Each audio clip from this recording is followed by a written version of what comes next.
Hi, myself Dr. Vinod Reddy, consultant orthopedic surgeon in Medicover Hospital, specialist in arthroscopic and joint replacement surgery.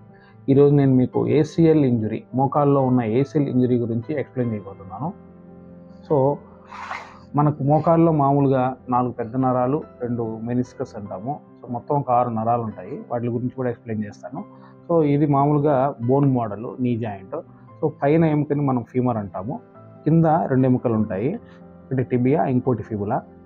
ఫీమర్కి కింద భాగము అంటే జాయింట్లో ఉన్న భాగము cartilage అంటాము, అంటే మామూలుగా మనము గుజ్జు అంటాము. అట్లాగే టిబియాకి పైన జాయింట్లో ఉన్న భాగాన్ని గుజ్జు అంటాము. ఈ గుజ్జు తగులుకోకుండా మనకి ఈ నరాలన్నీ మనకు యాక్ట్ చేస్తూ ఉంటాయి. సో మొత్తం మనకు మోకాల్లో చూసుకుంటా ఉంటే 2 మెనిస్కస్లు ఉంటాయి అండ్ 4 పెద్ద నరాలు ఉంటాయి.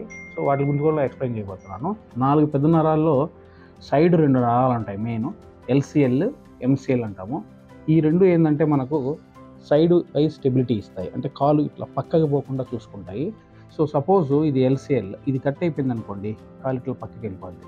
అట్లాగే మనకు లోపల 2 పెద్ద నరాలు ఉంటాయి, ఒకటి ఏసీఎల్, ఇంకోటి పీసీఎల్. ఏసీఎల్ అనేది కింద ఎముక నుంచి పై ఎముకకి ముందర నుంచి వెనకాలిపోద్ది. అట్లాగే పీసీఎల్ అనేది కింద ఎముక నుంచి పై ఎముకకి వెనకాల నుంచి ముందరికి వస్తుంది. సో ఈ ఏసీఎల్, పీసీఎల్ ఫంక్షన్ ఏంటి అంటే మెయిన్ ముందరికి, ఇప్పుడు జాయింట్ అనుకోండి, ముందరికి వెనక్కి పోకుండా చూస్తాయి. So ACL, PCL, LCL, MCL అనేవి మెయిన్ నరాలు and they will give maximum stability. అట్లాగే జాయింట్ లోపలే 2 మెనిస్కస్ ఉంటాయి, వాటిని రబ్బర్ లాగా అంటాం, కుషన్స్ లాగా. అవి ఏంటంటే పైన గుజ్జు కింద గుజ్జు తగులుకోకుండా కుషన్స్ లాగా యాక్ట్ అవుతూ ఉంటాయి. సో ఈ 6 నరాలు మనకు చాలా ముఖ్యము.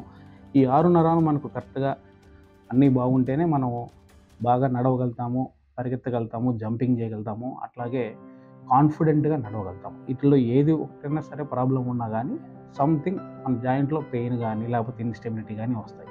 సో ఈరోజు మనకు మెయిన్ ఏసీఎల్ నరం గురించి చెప్పబోతున్నాను. ఏసీఎల్ అనేది ఇందాక చెప్పుకున్నట్టుగా కింద ఎముక నుంచి పై ఎముకకు ముందర నుంచి వెనకాలిపోతూ ఉంటుంది. దాని మెయిన్ స్టెబిలిటీ ఏంటంటే కాలు ముందరికి పోకుండా చూసుకోవడము, అట్లాగే సమ్టైమ్స్ రొటేషనల్ స్టెబిలిటీ కూడా ఇస్తుంది మనకు. ఈ ఏసీఎల్ ఇంజురీ మామూలుగా ఎక్కువ కామన్గా మోకాల్లో ఇంజురీ అయ్యేది ఏసీఎల్ ఇంజురీ. ఇవి ఎట్లాగా ఇంజురీ అవుతా ఉంటాయి అంటే మామూలుగా ఎక్కువ స్పోర్ట్స్ యాక్టివిటీస్, కాంటాక్ట్ స్పోర్ట్స్ యాక్టివిటీస్లో, అట్లాగే మోటార్ వెహికల్ యాక్సిడెంట్స్లో, కొంచెం పెద్దవాళ్ళలో అయితే ఈవెన్ మెట్లు ఎక్కేటప్పుడు దిగేటప్పుడు కాలు ట్విస్ట్ అయినా కానీ ఈ ఏసీఎల్ ఇంజురీ అవుతూ ఉంటుంది.